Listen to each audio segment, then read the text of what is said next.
नमस्कार, आप देख रहे हैं द बिहार टॉप में हूँ आदेशपुरी।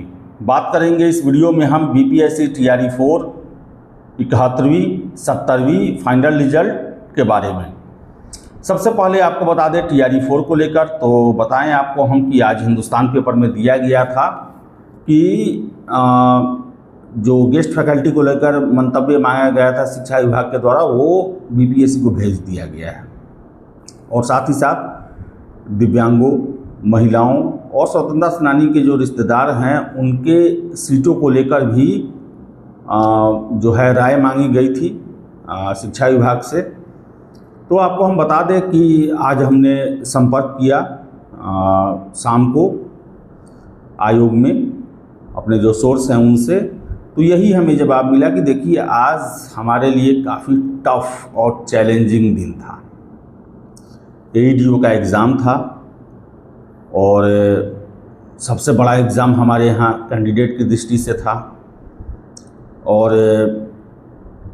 पूरा ध्यान जो है परीक्षा पर ही रहा। सारे आयोग के अधिकारी कर्मचारी जो हैं वो एग्ज़ाम पर ही फोकस रहे और सोर्स के द्वारा यही कहा गया कि वास्तविकता बताएं तो हमने आज टीआरई 4 से संबंधित कुछ देखा ही नहीं, पता भी नहीं है, क्योंकि सारा लोग सुबह से लेकर शाम तक एग्ज़ामिनेशन प्रोसेस में ही रहा। काफ़ी चैलेंजिंग एग्ज़ाम था।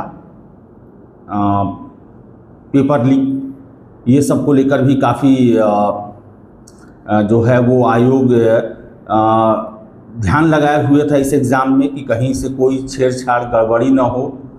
इवन की बताएं आपको हम कि जो एआई बेस्ड सीसीटीवी कैमरा भी लगाया गया था।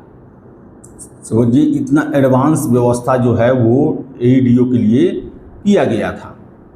तो यही जवाब मिला कि कल जो है इसके बारे में हम आपको और अधिक जानकारी दे सकते हैं। इस हफ्ते कोशिश किया जाएगा, पूरी कोशिश है। अगर शिक्षा विभाग से सब कुछ क्लियर हो गया तो आपका नोटिफिकेशन दे दिया जाए, बस यही हुआ। इसके अलावा बता दें आपको हम कि 71वीं को लेकर आयोग ने नोटिस जारी कर दिया है। 71वीं मेंस 25 अप्रैल से है और 17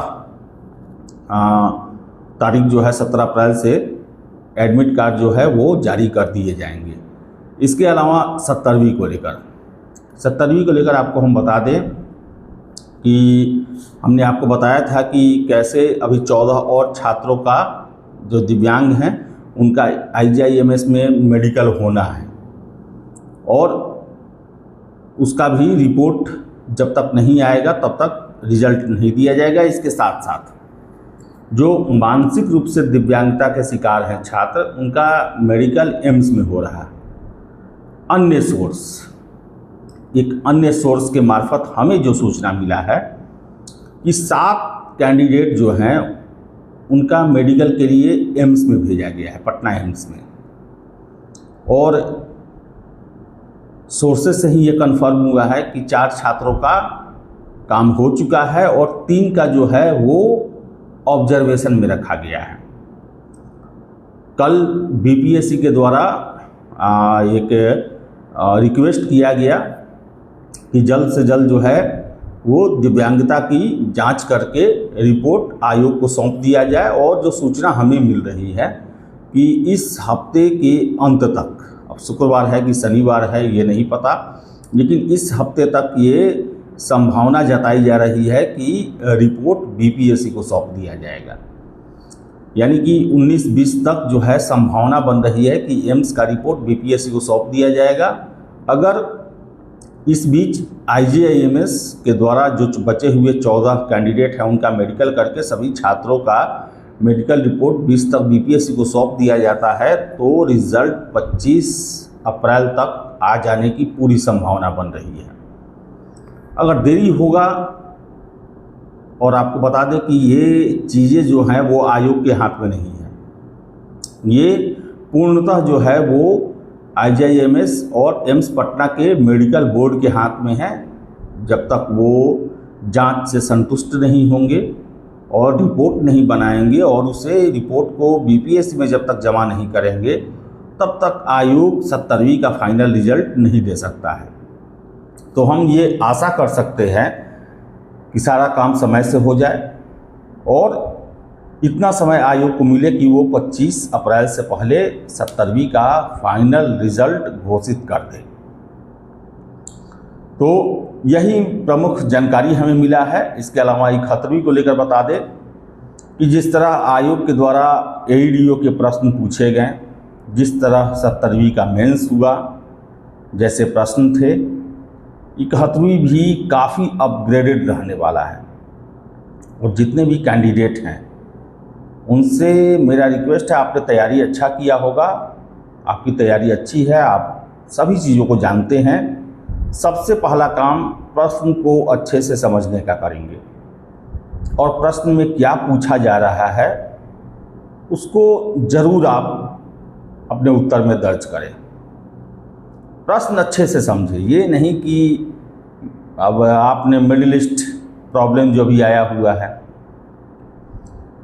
अब उसमें केवल मिडिल ईस्ट आ गया कि अमेरिकन इजराइल ने अटैक किया है, अब यही कथा कहानी ना लिखें।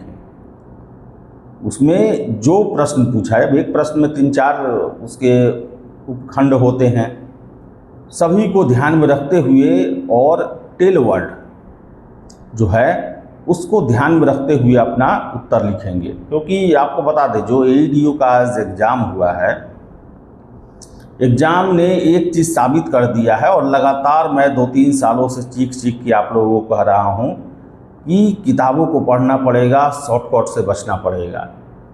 सिविल सेवा या आजकल की नौकरी शॉर्टकट से नहीं होता है, 1-2 लोगों का हो जाता है, जिसका एग्जाम्पल दिखा कर सब लोग जो है वैसा ही करने का प्रयास करते हैं। परंपरागत पढ़ाई की विधि आपको बनाए रखनी पड़ेगी। तो बता दें आपको हम TRE-4 आयोग आज सारा दिन जो है वो बिजी रहा एईडीओ एग्ज़ाम में। और देखिए कि 3,70,000 के आसपास कैंडिडेट का आज एग्ज़ाम के लिए एडमिट कार्ड जारी किया गया और मात्र 3,70,000 में 1,61,000 कैंडिडेट ही मात्र शामिल हुए। 44% ही अपीयरेंस आज के एग्ज़ाम में रहा। तो चलिए, बहुत सारे छात्र TRE-4 को लेकर पूछ रहे हैं और TRE-4 को लेकर उनमें सभी छात्र पूछ रहे हैं कि अब तो CM बदल गए, कहीं कुछ गड़बड़ तो नहीं होने वाला। तो बता दें आपको हम कि सम्राट चौधरी को मुख्यमंत्री बनाने में नीतीश कुमार का सबसे बड़ा योगदान है और नीतीश कुमार बिहार के युवाओं से वादा किए हुए हैं कि हम 25 लाख सरकारी नौकरी और 1 करोड़ 75 लाख जो है रोज़गार यहाँ के युवाओं को देंगे। गठबंधन की सरकार है और नीतीश कुमार ने एक तरह से सहर्ष अपना उत्तराधिकार सम्राट चौधरी को सौंपा है और ऐसे में कोई मुख्यमंत्री ये नहीं चाहेगा कि उसके आने के बाद किसी बड़ी बहाली पर रोक लगाकर युवाओं को अपने खिलाफ किया जाए। कोई भी सरकार कितना भी मजबूत क्यों ना हो, वो जनता के बीच में अलोकप्रिय होना नहीं चाहती है। तो इसलिए चिंता ना करें आप लोग, भले कुछ समय लग रहा है, लेकिन TRE-4 का नोटिफिकेशन जो है वो प्रस्तावित है। कुछ प्रॉब्लम आ रहे हैं जिसके कारण इसमें देरी हो रही है। तो चलिए, इस वीडियो में इतना ही और जो भी अपडेट मिलेगा हम आपको करते आए हैं, आगे भी करते रहेंगे। फिलहाल इस वीडियो में इतना ही। बहुत बहुत धन्यवाद।